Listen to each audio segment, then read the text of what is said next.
جی جناب، عبدالواسع خان صاحب فرماتے ہیں کہ ہر احمدی کو یاد رکھنا چاہیے کہ نہ ہم نے کسی دنیاوی آدمی اور لیڈر سے کچھ لینا ہے، نہ ہمیں اس کی ضرورت ہے۔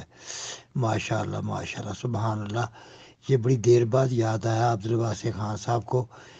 پاکستان بننے سے پہلے مرزا بشیر الدین محمود نے شیخ عبداللہ کا دامن پکڑا، اس کی انگلی پکڑ کے کشمیر کمیٹی کی صدارت تک مل گئی، اس کے آگے کچھ نہ ملا، باوجود اس کے کہ فرقان فورس بنا کے جو کہ 125 احمدیوں کو وہاں جنگ کے میدان میں بھیجنا پڑا کشمیر کو فرقان فورس بنا کے، تو پھر بھی وہاں اس سے زیادہ کچھ نہ ملا۔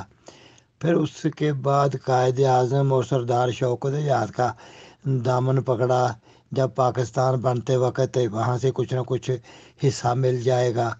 وہ پاکستان بننے کے بعد وہاں سے بھی کچھ نہ حاصل ہوا، بس صرف ربوہ کی زمین ہی ملی اور کچھ خاص نہ ملا۔ اس کے بعد 1970 میں ذوالفقار علی بھٹو کا دامن پکڑا، اس کے لیے جان مان وہ جو تھا جان مال ہر چیز قربان کی، لیکن وہاں سے بھی بعد میں کچھ نہ ملا، بس در کی ٹھوکریں ملی، تو کچھ نہ حاصل ہوا۔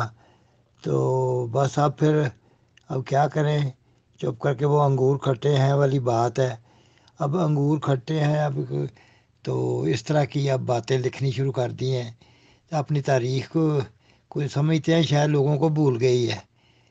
جی برادر محترم، تاریخ بھولی کسی کو نہیں ہے، بلکہ آپ تو بھی کل کی پیداوار ہیں، ہمیں تو صاحب پچھلی ہسٹری بھی یاد ہے، تو آپ ایسا نہ غلط فہمی میں رہیں۔